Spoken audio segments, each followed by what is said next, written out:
Greg, I'm so excited to have you on my show today and to have all of my listeners hear your story and hear about your writings and all of the really amazing things that you are doing for our kids and for the just group of our kids that don't often get literature written for them. A lot of us have, we have kids in high school, kids who are in college, and there is great LGBTQ literature for them. Right. It is wonderful. But you are writing for middle grades, which is awesome. So I want to start right out with your new book that's coming out. It is called The Visitors, and it is your third book, correct? It's actually my fourth book. Okay, well, see, there we go. Well, you're right. It's my my third middle grade book, but I do have one YA book. Oh, that's right. You did say that. Okay. So just tell us about The Visitors, and then I'd like to also hear about just your whole process, because these other two books sound really awesome as well. So I know everybody out there wants to hear about all three. Sure. Well, thanks for having me, Heather. It's great to be here, and I really appreciate what you're doing as well. The Visitors, it comes out February 1st, just around the corner. It is a middle grade ghost story. And I hadn't written a ghost story before. My books tend to go in different directions, book after book. But it's a middle grade ghost story about the spirit of a boy who is, quote unquote, stuck on this deserted rice plantation. He knows that he is dead, but he doesn't know how to leave this place, to be free of this place. And he has become, friends with some of the other ghosts from this plantation. He doesn't really know how to move on. We don't really know his story. He just knows that something bad happened when he last came to this plantation, when he was alive. And then we have these modern day kids that show up, and they're doing a podcast for their school, and they're doing a podcast about this mystery surrounding a missing boy many, many years ago, that you're trying to uncover what the mystery was. Kind of like a true crime podcast, actually, is exactly what it is, but for middle school. So they end up befriending the spirit and kind of help him figure out what happened in his past that has caused him to be stuck here and how he can possibly move on. And I'll be honest with you, it's the hardest book I've ever written. It deals with what some will deem topics that are not, quote unquote, appropriate for middle grade, because, we are marketing middle grade books to gatekeepers, to parents, to librarians and teachers, not directly to the kids. So sometimes they feel like, oh, that's not appropriate for middle grade. That's not appropriate for middle grade. So luckily, I have a publisher, Putnam Penguin, who's very supportive. And even though we're delving into, I always write stories about queer kids. That's just because I was a queer kid and I didn't have books that I could see myself represented in. And I know that, from my own experience, representation is so important. Because if I would have seen myself in books when I was that age, it would have made all the difference in the world to me. So I don't pull any punches. I always say I have to meet the kids where they are, not where I romanticize them to be or where we all want them to be, but I have to meet them where they are. And if kids are living it, I'm going to write about it. Wow. That's so interesting to me. How do you really tap into where kids are? Because we're about the same age, and I mean that really takes a lot of I'm sure research. Can you talk about that process? Sure. Well, when I started writing middle grade, the first middle grade book I wrote was called The Whispers, and although it is fiction, it's kind of a tribute to my mother. My mother died when I was just 5 years old. She was only 26 years old. She died of cancer, and this was at a time, when there wasn't a lot of great options for people with cancer. And it was just usually a diagnosis, and then several months later they died. But I wrote that story as a tribute to my mother. And so it naturally included a lot of characters from my life. Of course, I fictionalized them, family members, things that I actually experienced. I put in the book. I put a lot of myself into that book. And when I was writing that book, I was just writing it for me, for that kid I was, for that lost, lonely gay kid out in the country who, just felt kind of hopeless about their lives because of what they were being told in church and what he was being told at home. So I just wrote it from my perspective. I wasn't honestly really thinking about our kids today going through the same things I was way back then. But what I found when that book came out and I went out in the world to conferences and festivals and school visits when we used to be able to do that kind of thing, I had kids come up to me that told me their stories. And for some of them, I was the first person they ever told that they were gay or lesbian or trans, queer in any way. I was the first person they ever told that to. And they told me that they also went through or going through actually those very same things that I did. And it was just kind of shocking to me thinking, oh, okay, well, this obviously things have gotten better since I was a kid, but for some kids out there, it hasn't changed a whole lot, especially kids in small communities, especially kids in the South. Kids are still being marginalized, they're being othered, and they're being bullied, and there's not always acceptance in the home for them.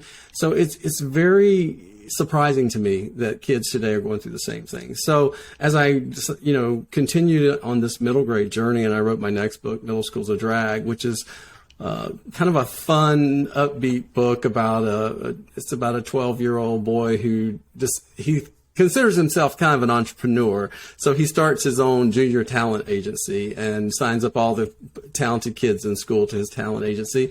And his first client is a 13-year-old aspiring drag queen.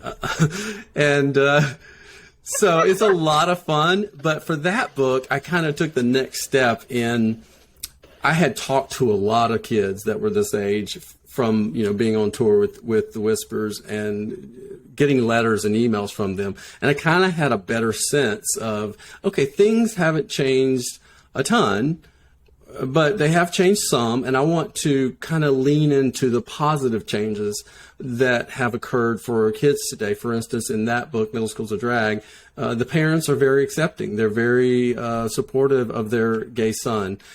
Sometimes, much to his chagrin, they're always trying to say, set him up and see who he thinks is cute and all that kind of thing. He even makes a comment they would put him on Gay Bachelor Junior Edition if there was such a thing. So, and the high school, of course, the middle school, there's still the bullies, but it's a more accepting environment. So I kind of went in that direction for Middle School's a Drag. And the struggle being with the kid, having all these supportive people around him, his best friends, his family, but yet he wasn't comfortable yet with the world knowing, quote, and the world at that point is what? It's your school. So that's kind of been the journey of kind of tapping in, starting with what my experiences were, how things have changed, how they haven't, and then kind of evolving through my new books. Oh, that is so cool. And visitors, it seems to me, or it sounds to me like you really kind of went back to your roots, to your childhood, and tapped into a lot more of not only what you went through personally, but also your surroundings. Right. You're exactly right. I did kind of go back to that. The personal elements in the Whispers were what really connected with people. And so I wanted to, put more of that in the visitors. But it started at this deserted rice plantation, which is the setting of the book in Georgetown, South Carolina.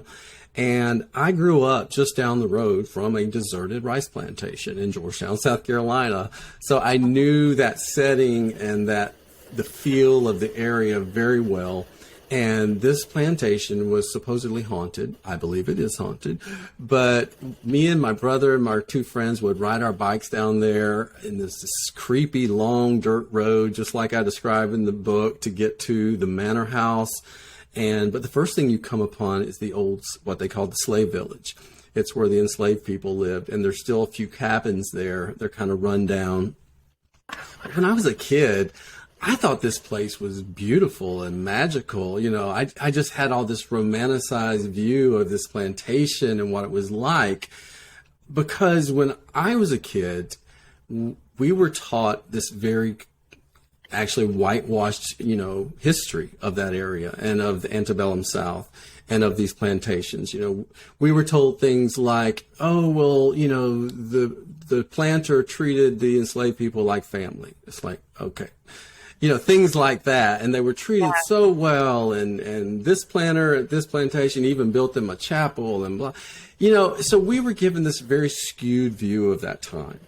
And of course, over the years, and being a grown man now and having done a lot of reading and my own anti-racism work myself, you know, we learned just how far from the truth that was. You know, this was a place that horrendous things happened.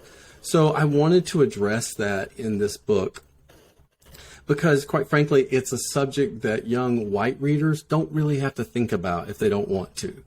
And I'm hoping that it will encourage some meaningful conversations about this subject. And the other big reason I wanted to write this book is because when I was 12 years old and I knew I was gay, you know, I wanted to die.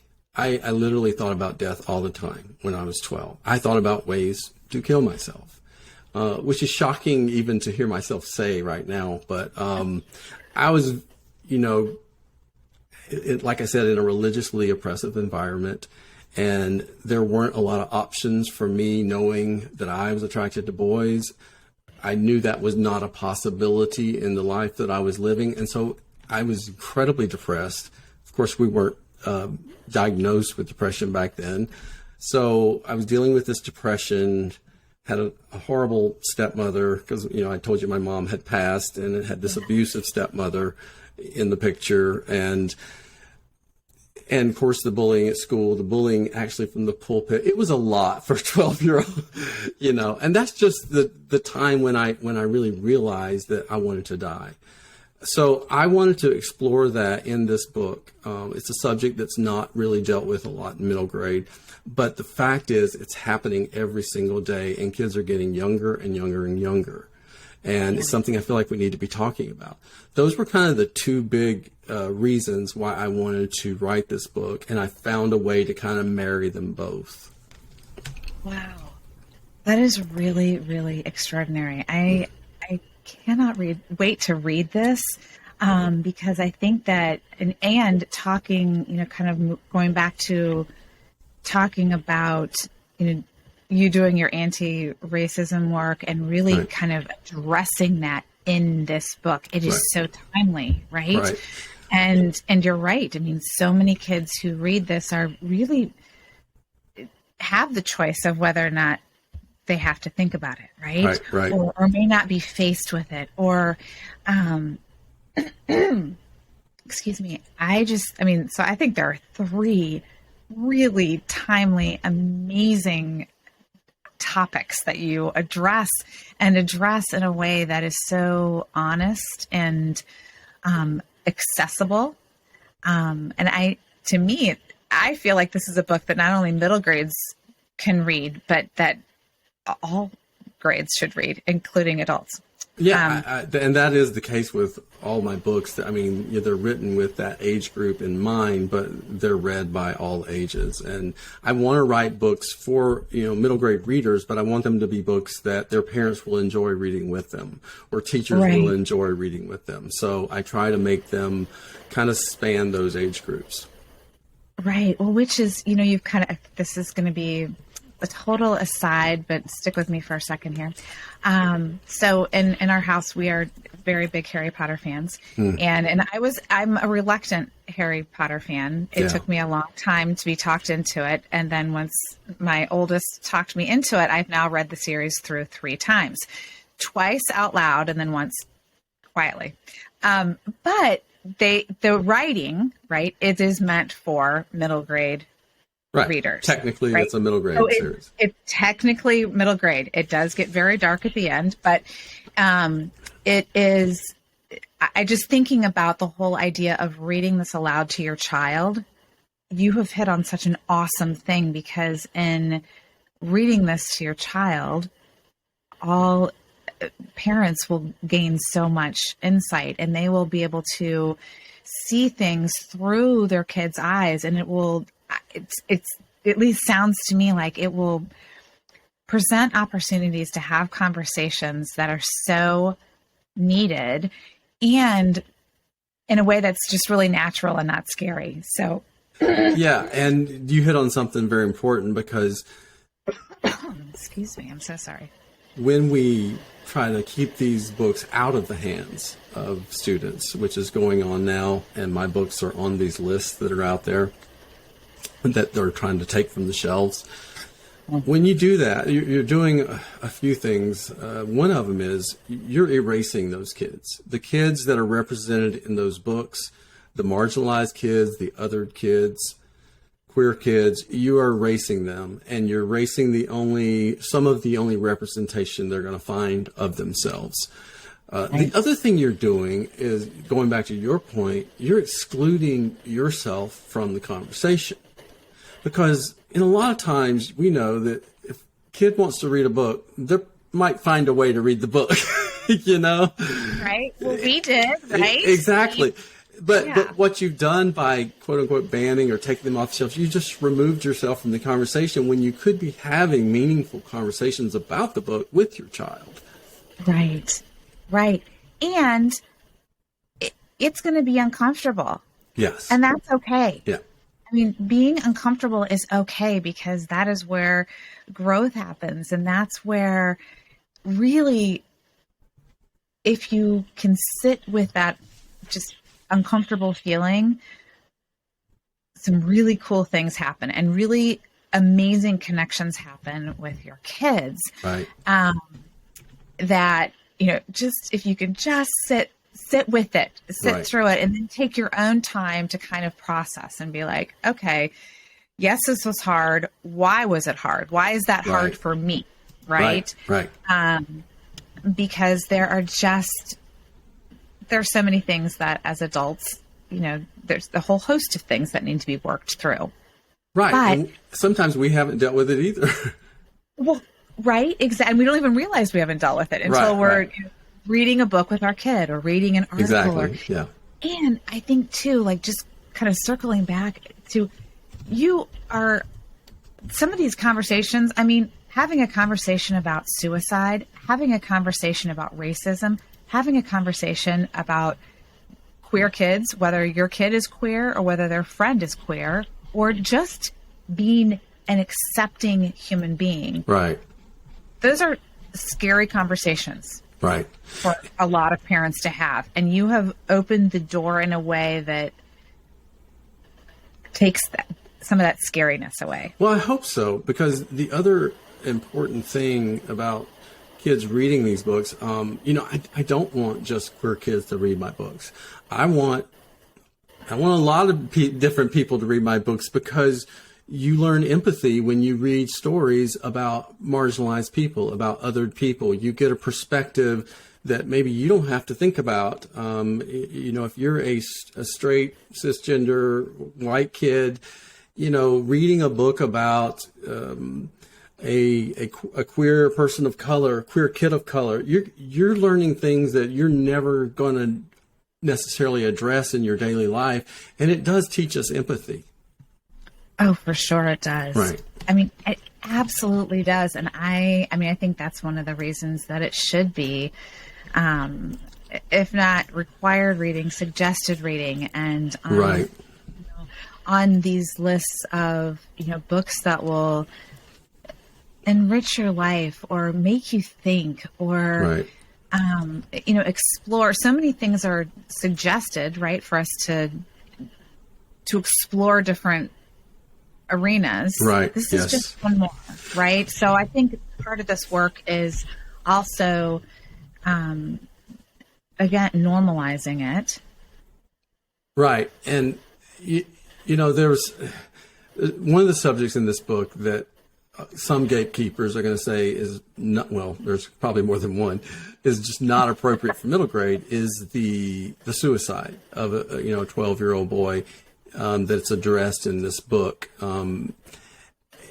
Some they're going to say it's not appropriate for middle grade, but one of the reasons why I felt very strongly about doing this and telling this story is, like I said earlier, because kids are dying and because kids are seeing that they don't have hope. They don't see hope in their lives.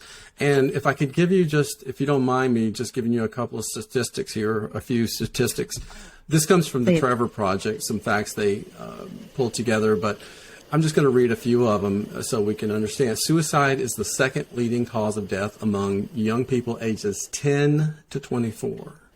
That low number is 10. 10. LGBTQ youth seriously contemplate suicide at almost 3 times the rate of heterosexual youth. Mm-hmm. And they're almost 5 times as likely to have attempted suicide than heterosexual youth. And then the statistic, which is also heartbreaking, is LGBTQ youth that come from highly rejecting families are 8.4 times as likely to have attempted suicide as their LGBTQ peers who've reported no or low levels rejection. So these figures are just staggering. And we had here in Middle Tennessee, I'm in Nashville, and over the last few years, I started seeing news stories about kids who had committed suicide, and those kids had been bullied for being queer or being perceived to be queer. And I list several of these kids in my author's note in the book to pay tribute to them, to know that their stories are valid and their stories have meaning. So with the statistics like that and with what's happening in the world, it's hard for me to accept someone saying this is not appropriate for middle grade literature. Right. Well, and I think that you're talking about something that people don't want to talk about because it's uncomfortable and scary. For the adults. Right, for the adults. But right. It is very real for the kids. Absolutely. And it is something that kids are literally dying to talk about. Yes, absolutely. Need one person. Exactly. And I'm happy to be that one person. And I've been that one person, when kids come up to me at book signings and they come out to me and they tell me I'm the first person they came out to. And that's very humbling. I mean, I got to tell you, okay, when I wrote my first book that was published, it's a YA book called Social Intercourse. Kind of a racy, raunchy comedy, romantic comedy for gay kids. Teenage, definitely teenage and up. I don't want middle schoolers getting that book. Maybe later. But, when I first wrote that book, I had never gone to a book signing. I'd never done a book festival. So I just thought it was going to be this fun hoop-de-doo time. And just a lot of adoration and all that kind of thing.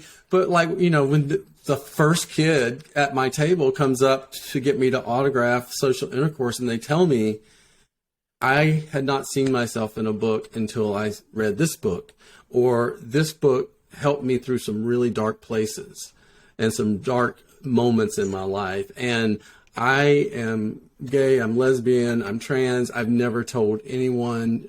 And I thank you for writing this book. Man, I was so incredibly humbled so fast that I had a whole new just outlook on what I was doing. I wasn't just writing books for the fun of it. Social Intercourse was a very fun book to write. It's a comedy, but some kids have read it and found such deeper meanings for their own personal lives in that book that I had to kind of redirect my thinking and understand everything I write. Kids are really soaking this in. Right. And so I just at least want to respect their lives and that I'm not just writing fluff, I'm writing about their lives. Right. Which, oh my goodness, bravo. I mean, really, bravo, because it hasn't been done, or at least it hasn't been done often enough. Right. I mean, hasn't been done often enough, in my opinion. I mean, middle grade is getting better. There's some authors out there that are doing it, like Shannon Hitchcock and Donna Gephardt and several others. But there's still so much work that can be done in that middle grade arena. I am thrilled with how queer lit has taken off in young adult. I think it's wonderful. But we can do more for younger readers. We absolutely can. And I think one thing that I also get, though, I told you about those good, happy things. Well, I say happy, when kids reach out to me and share themselves with me, that's a happy kind of thing, because they have found someone to talk to. Right. But at the same time, I have gotten those angry letters from parents, Yes, let's talk about that a little bit, because I was reading some of the comments that you have received, and wow. Yeah, it's at first it really took me by surprise, because I feel like what I'm doing, I'm not trying to harm kids. I'm trying to help kids, Right. I'll tell you one story. I did get this letter after The Whispers came out. Now, The Whispers is a very sweet, innocuous story. The kid is gay, but it's about so much more than that. It's really about his relationship with his mother. That's what the book is about, and about finding hope in kind of a dark world. But he's gay, and he talks about the fact that he's attracted to boys. At the beginning of the book, he's ashamed of it because that's what the environment around him has put on him. And of course, he finds his way through that. So it's not depressing all the way through the end. Right. But I got this letter from a guy, and the letter started out, it was actually an email, I'm sorry. It started out with something like, "I have never before thrown a book in the trash. Yours is the first." And I thought, oh, wow, this is going to be good. And he went on to tell me that his son had been reading The Whispers, and I'm not sure where the son got it, maybe from school or whatever. And the dad was asking the kids, "Oh, what's going on in that book you're reading?" And something the kid said made the dad curious. And so the dad looked at the book, and I maybe read the description and saw that it was about a gay kid, and went off on me about pushing my homosexual agenda on his son, and that it is not my right to push my views and my agenda on his son, and that the book didn't need any of that in it. It would have been a good book without it. I don't think he read the books. I don't think he knows of it. Clearly. But then he was kind enough to include a picture of The Whispers torn up and in the trash can. Now, my goodness. Some people have, when I tell them that story, they've said, "Wow, man, that must have really depressed you or hurt your feelings because that's your work in the trash can." And honestly, Heather, the first thing I thought about when I saw that, I was heartbroken, not for me, but for that man's son. Because if that kid is queer, he just saw his dad throw him in the trash can. Mm-hmm. He saw what his dad feels his worth is. If he's queer, he might not be. But that's what broke my heart, is that kids are getting these messages so young. And that's the same kind of message I got when I was that kid's age. And this was in 2020, so it's like we still have a lot to do. And no, you and I can't go into every home and teach parents how to parent queer kids, but we can, we can offer our experiences, right? Right. Exactly. Well, and I think stories like that are really important because I believe that everybody has the capacity to shift and the capacity to grow. And I think in hearing a story like that, if that resonates with anybody, to me, that's stop and think about why it resonates. Like, does it really make you angry? Does it make you like, oh my gosh, I would totally do that. I would, and why? Right. And why? Like, have the courage to ask why. And think about your kid.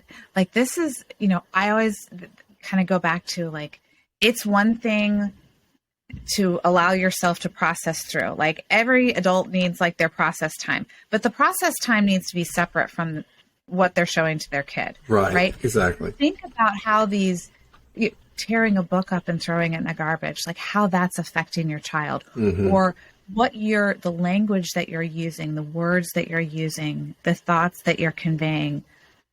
Really think about that. Like, what is that teaching your child? And not just, as to whether or not they may be queer, but in a greater sense of just being an empathetic, accepting human being Right. of other people's differences. Right. Exactly.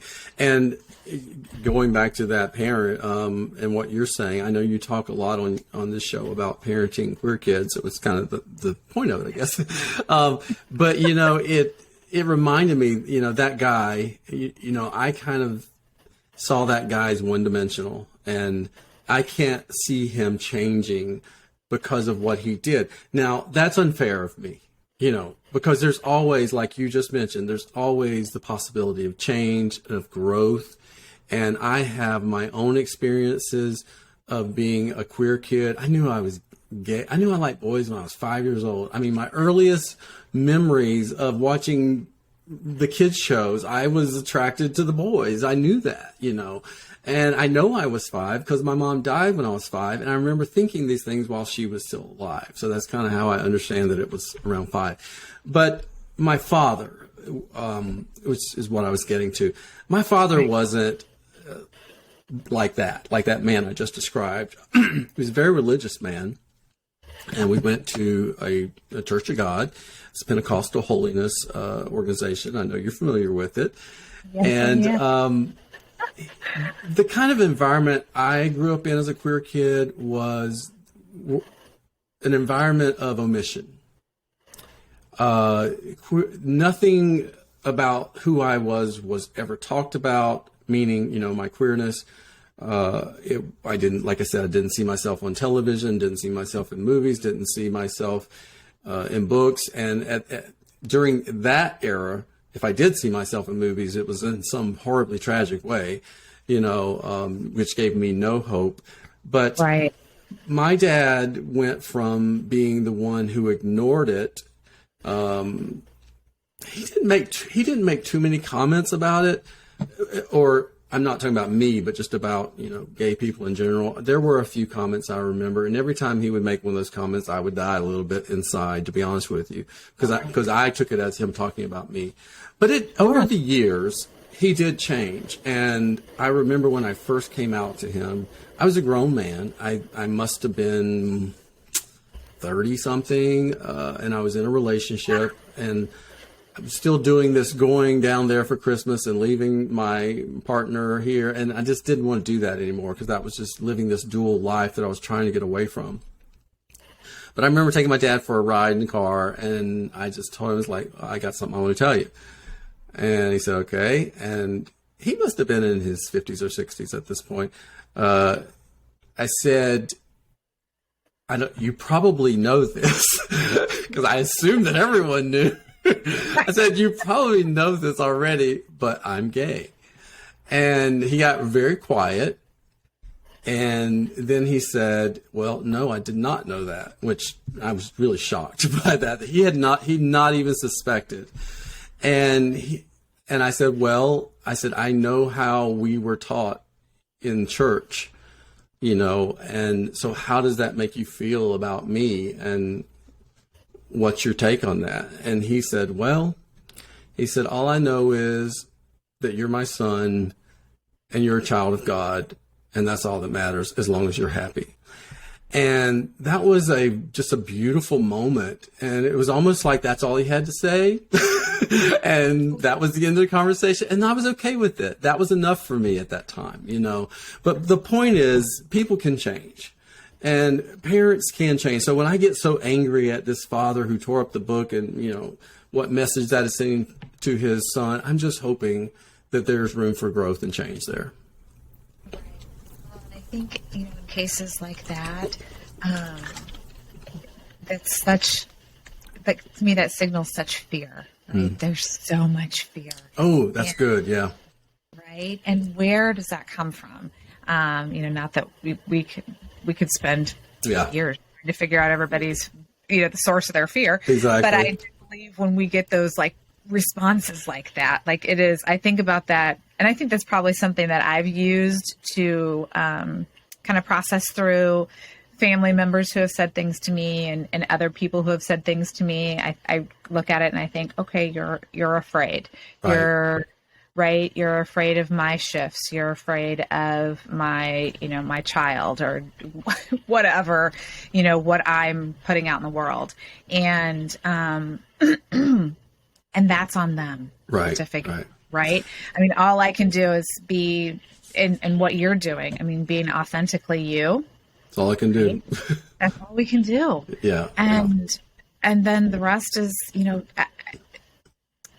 it's just, I don't know. I just think that we just kind of keep putting all of this, like you said, you just kind of take your second book was like such a spin on the positivity and like picking these beautiful positive pieces. Mm-hmm. Both are necessary, right? You're exactly right. It's all relevant to the queer experience. It was relevant to my experience. And you made me think of something that I wanted to bring up, because we talked about some of those negative emails I've gotten and negative comments I've gotten just because my characters are queer. But I've also gotten some from what we like to call woke people, progressive people who will read, say, the first third of the whispers. And because Riley, the little boy in that, feels shame for being gay, he knows he's attracted to boys, but there's a shame about that. They will just go off in reviews about, I told my child to stop reading that book because this is about gay shaming and blah, blah, blah, blah, blah.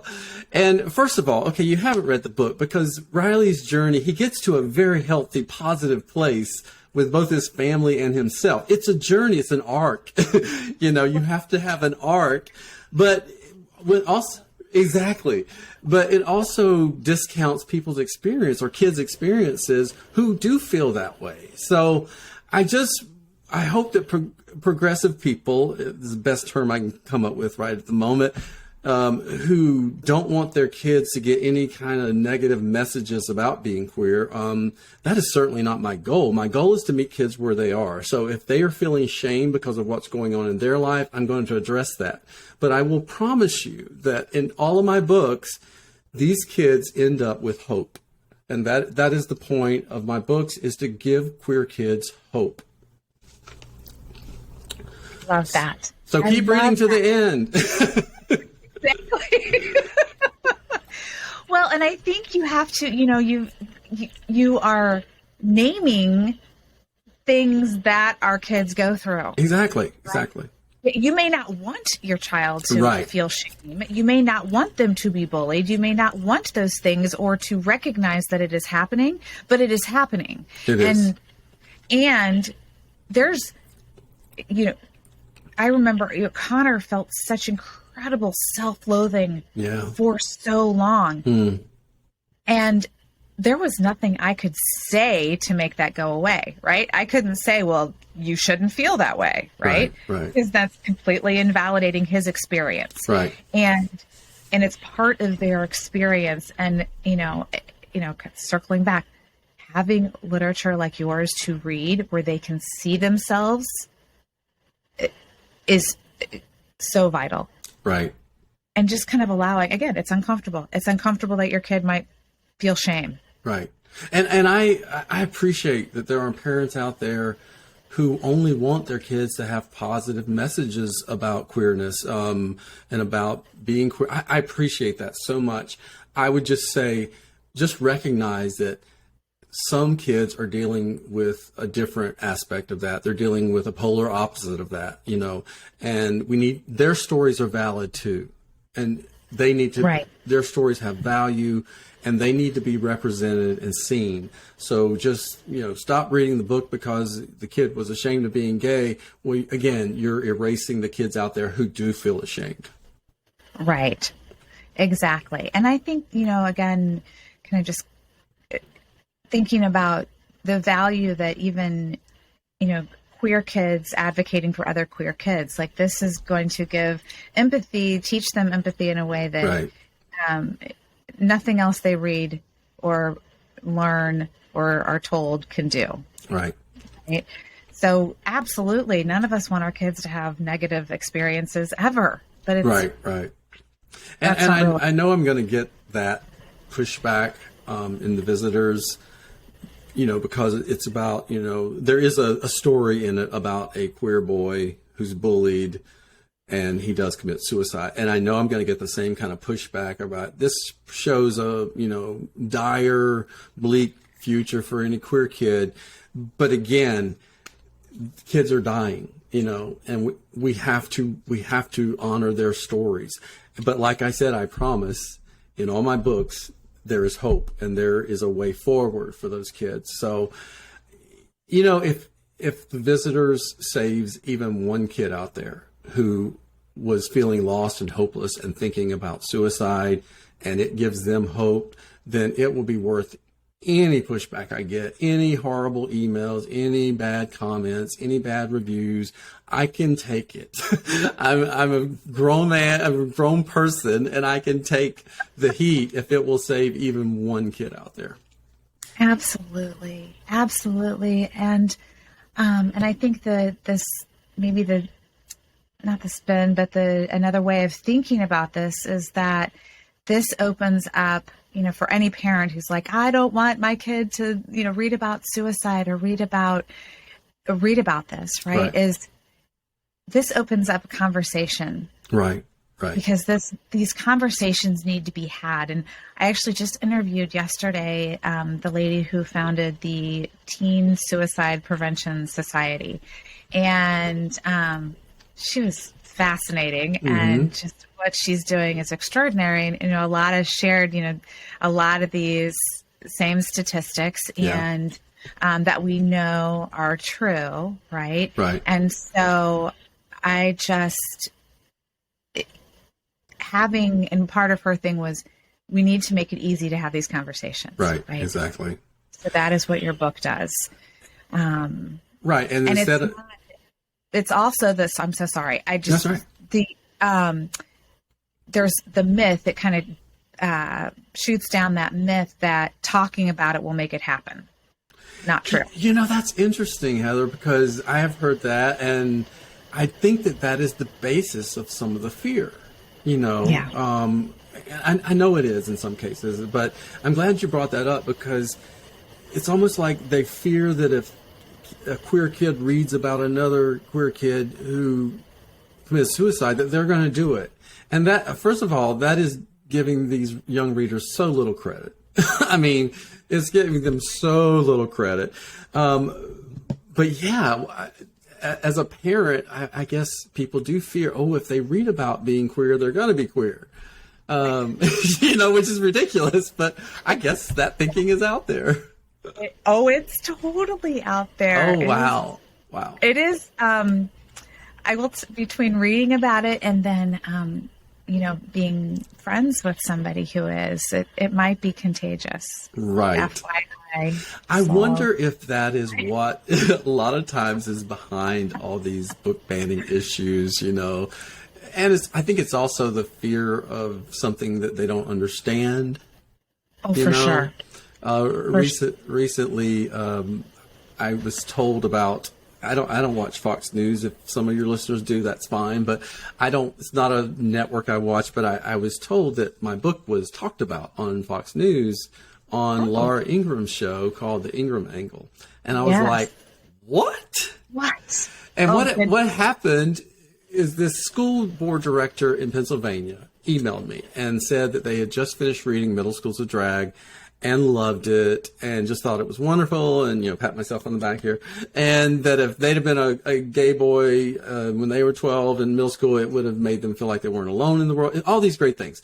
And then they said, oddly enough, I heard about it on the Laura Ingram show on Fox News, because they're having some issues with book banning in their district, and they were watching Fox News as reconnaissance, and they were watching Laura Ingram's show as reconnaissance because they saw that she was going to be talking about this, and so she sent me the link, and I look at it, and they're talking about this one teacher's suggested reading list given to her students, and this is like a teacher of the year, it's like it's really lauded teacher.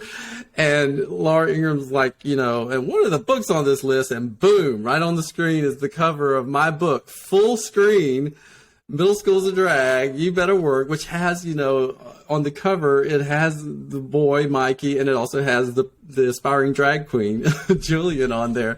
And she even said what it was about, because she had to get in the part about the aspiring drag queen. And then she and her moderators just talked about how sickening it was, that books like this were on lists. And it was a surreal experience. It really was. But one great thing that came out of that was that school board director said at the end of their emails, like, I loved it so much and I think it's so important. I'm going to recommend that it be added to the libraries in all of our district, at all the high schools and middle schools. And I thought, well, thank you, Laura Ingram, Right, exactly. You never know where you're going to get. But again, I think it goes back to that fear, which is hysterical to us right now. I know. I know. Well, it is. And I think it's probably hysterical to us because we understand it, right? Because we have very close connections to that. Right. And that doesn't make us better than anybody. It just means that we've had experiences and we have faced that fear, from different, you've faced it as a parent. I faced it as a queer kid. We've had that experience already, so it's not like we're better than anybody. We've just experienced it.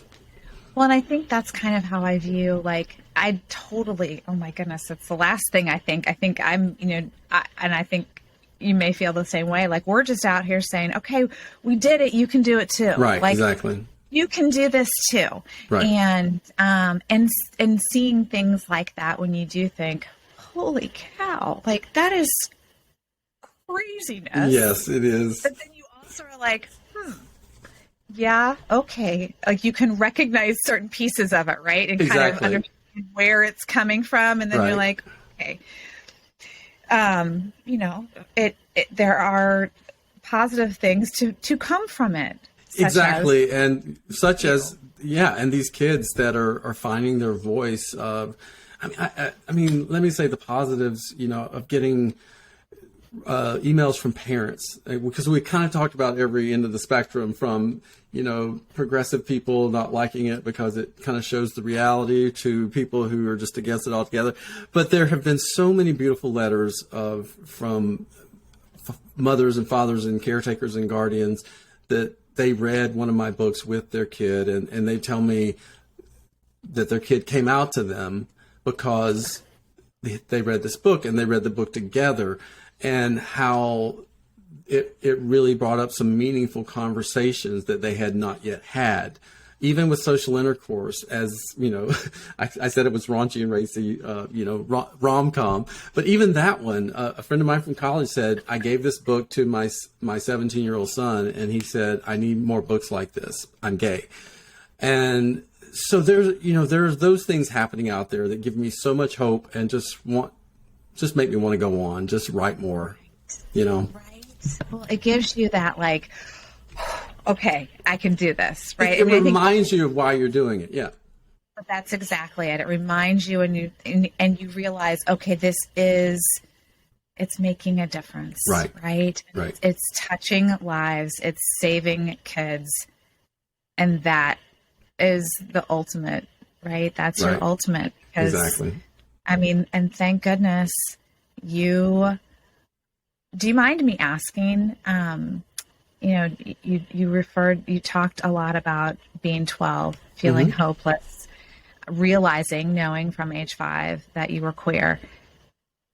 Were you aware of your reason? What was your reason for sticking around, for staying? Oh, that's a good question. When I was backing up just a little bit, when I was writing The Visitors, I, of course, was doing a lot of research about suicide for this age group, especially with queer kids, and talking to some professionals, mental health professionals that work with children. And one thing they all told me separately was that kids don't choose to commit suicide because of one reason. Or usually, let me say usually, because I don't remember if they said it absolutely or not. There's usually more than one reason. So, combination for me, it was the abusive stepmother, and it was the hiding who I was, living that duality that was so stressful and depressing, and just feeling the shame that I was being taught at church, that I was going to hell. That was just the only option for me was hell. So I figured, well, why go through life like this? Why go through life feeling like this and feeling horrible? I think what saved me was finally talking to people with the same experience, finally, reaching out to others that I might suspect felt the same way I did, instead of staying locked into my own little world of self-hate and self-loathing.